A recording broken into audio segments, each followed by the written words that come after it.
Pertanyaannya, apa yang didapat Pak Jokowi dari mendukung Eyang Prabowo?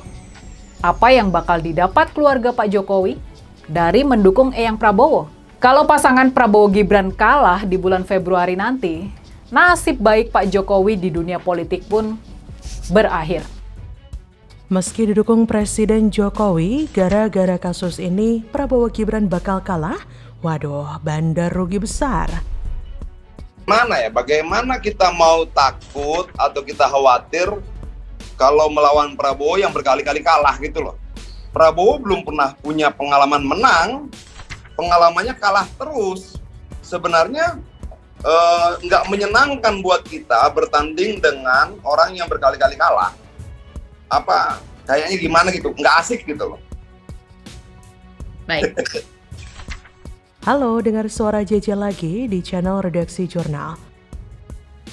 Meski pasangan Prabowo Subianto Gibran Rakabuming Raka mendapat dukungan dari Presiden Jokowi, namun belum tentu memenangkan Pilpres 2024. Jangan meremehkan intelijensia, akal sehat, budi nurani kemanusiaan rakyat Indonesia. Masyarakat Indonesia mengerti mana yang baik buat negara dan mana yang tidak. Jadi belum tentu menang. Hal itu disampaikan oleh analis komunikasi politik Hendry Satrio di lembaga survei Kedai Kopi.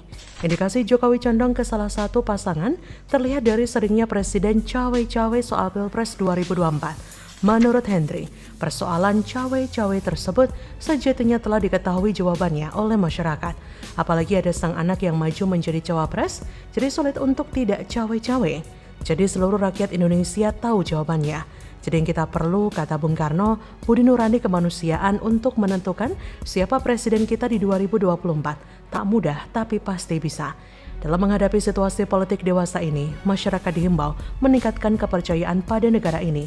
Lalu para penyelenggara negara harus membuktikan mereka bisa bersikap netral, meski sulit memang kondisinya ketika penguasa ikut serta dalam pemilu. Tapi harusnya sih bisa. Menurut dia, seluruh orang harus optimistis pemilu 2024 berjalan jujur dan adil sampai akhir. Sebab saat ada kecurangan, hukumannya langsung datang dari rakyat. Tak mungkin pula dalam pemilu capres-cawapresnya atau presiden dan wakil presidennya yang terpilih, ternyata rakyat tidak percaya itu hasil pemilu jujur dan adil, yang mana bisa membuat negara menjadi gawat. Jika anak kita ikut suatu pertandingan, tentu kita menginginkan anak kita jadi pemenang. Masa dibiarkan menjadi pecundang? Seluruh rakyat Indonesia tahu tujuannya, sehingga kita perlu budi nurani kemanusiaan untuk menentukan siapa presiden kita di 2024. Tidak mudah, tapi insya Allah bisa. Dalam menghadapi situasi politik dewasa ini, masyarakat dihimbau meningkatkan kepercayaan pada negara. Kemudian, para penyelenggara negara haruslah membuktikan mereka bisa bersikap netral meski sulit memang kondisinya ketika penguasa ikut serta dalam pemilu. Kita harus percaya kepada KPU, Bawaslu, DKPP, Parpol, dan tentu saja calon pemimpin kita, Capres-Cawapres yang sudah mendapatkan nomor urut. Seluruh masyarakat haruslah optimistis pemilu 2024 berjalan jujur dan adil sampai akhir. Selain percaya terhadap penyelenggara negara, kita pun harus mempunyai nurani, sehingga bisa memilih berdasarkan hati nurani, bukan berdasar uang yang diberikan. Prabowo Gibran belum tentu aman karena keunggulannya di berbagai survei tidak begitu signifikan. Teringat ketika Ganjar dinilai melakukan blunder terkait Piala Dunia U20. Saat itu selisihnya sekitar 7-8% antara kedua capres itu. Kalau dibandingkan elektabilitas Ganjar dengan Prabowo yang diasumsikan selisihnya 7 atau 8%, ini mirip-mirip beberapa waktu lalu ketika Ganjar melakukan blunder, menolak soal timnas Israel ke Indonesia, sehingga Piala Dunia U20 batal jadi tuan rumah. Setelah beberapa lama isu itu pun mulai menguap, dilupakan, maka elektabilitas Ganjar kembali naik.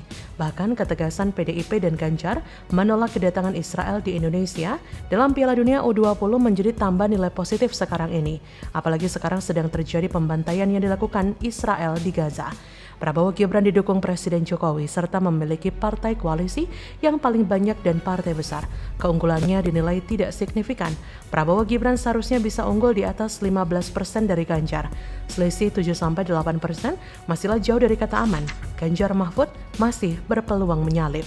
Bagaimana menurut Anda?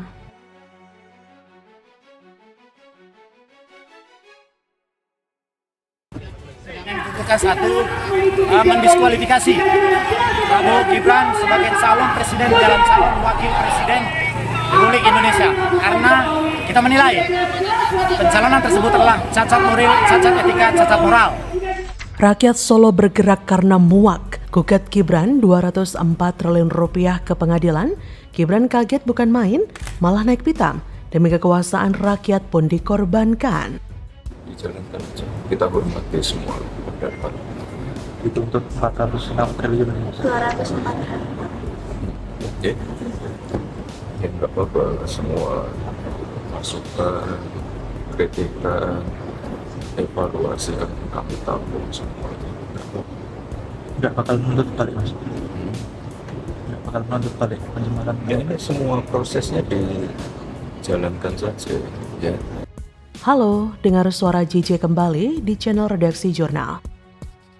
Wali Kota Solo yang juga Cawapres Gibran Rakabuming Raka menanggapi santai gugatan 204 triliun yang diajukan oleh alumnus Universitas 11 Maret.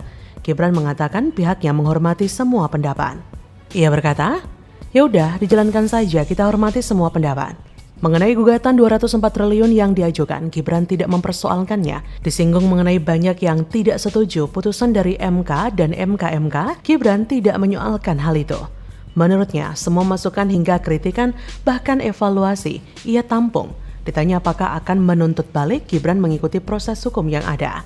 Ia berkata, "Ya nggak apa-apa, semua masukan, kritikan, evaluasi kami tampung semua. Nggak apa-apa, semua proses jalankan saja ya."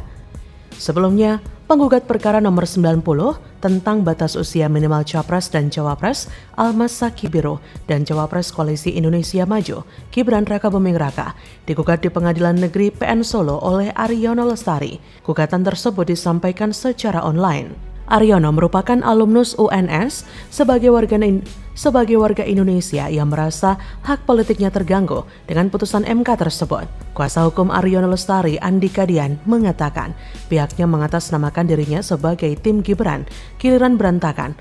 Almas sebagai tergugat 1, Gibran sebagai tergugat 2. Dalam pengajuan gugatan Almas disebutkan Andika mencatut Universitas Negeri Surakarta.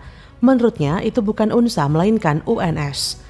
Kata Andika, karena dalam uji material yang dilakukan Almas di situ terjadi pengaburan atau pembohongan bahwa dia adalah mahasiswa Universitas Negeri Surakarta. Padahal tidak ada. Yang ada Universitas Surakarta atau yang disingkat UNSA. Tim Gibran berkesimpulan bahwa tergugat selayaknya mengganti setiap warga negara sebesar Rp1 juta dikalikan seluruh jumlah pemilih tetap pemilihan umum 2024 yaitu sebesar 204.807.222 orang sehingga totalnya menjadi 204 triliun lebih.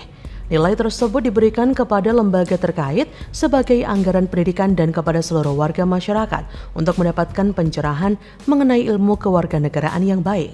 Mimpi apa sih bro? Anak bau kencur yang notabene pedagang martabak bisa langsung terpilih menjadi wali kota Solo dan kini langsung lompat menjadi salah satu cawapres di pemilu 2024. Bukan melalui mekanisme yang natural, tapi melalui dukungan partai lain yaitu Golkar. Kalau dikatakan Gibran terpilih menjadi cawapres berdasarkan prestasinya semata, ya sangat tidak mungkin sekali. Kalau tidak mau dikatakan mission impossible. Ibarat kata pepatah ada udang di balik bakwan. Kini pertanyaannya, siapa sih yang bermain di sini? Siapa dalangnya ya? Di mana? Di mata awam saja langsung terlihat gamblang segamblang petir di siang bolong. Tentu saja sang ayah, penguasa nomor 1 di negeri ini. Semua bermula jauh-jauh hari sebelum penetapan Capres-Cawapres. Politik gerilya ternyata sudah dilancarkan sang penguasa secara cermat dan hati-hati. Jujur saya adalah salah satu dari jutaan fans dan pendukung Jokowi selama 2 periode yang pada masanya juga aktif ikut mempromosikan beliau ketika mencalonkan diri menjadi presiden. Dan jelas saya bukan satu-satunya yang patah hati dan kecewa. Orang bilang cinta itu buta, mungkin ada benarnya. Apalagi seorang Jokowi yang terus terang saja belum pernah bertemu secara langsung tatap muka. Tapi kini tabir sudah terbuka dan layar sudah disingkap sendiri olehnya. Warga Indonesia disuguhi dagelan politik murahan. Isinya tentang usaha pelanggengan kekuasaan. Siapa sangka seorang Jokowi yang dikatakan mukanya deso, kurus kering, pelangap longo, ternyata nafsu berkuasanya lebih besar daripada presiden-presiden sebelumnya. Sungguh miris, kalau tidak mau dikatakan ikut prihatin. Jadi memang pantas jika Gibran ini digugat sama warganya sendiri sampai ratusan triliun. Mari berdoa semoga terkabul gugatan tersebut. Mumpung pamannya udah nggak ada di MK. Tapi bokapnya kan masih berkuasa. Mana bisa. Silakan tulis komen Anda di kolom komentar.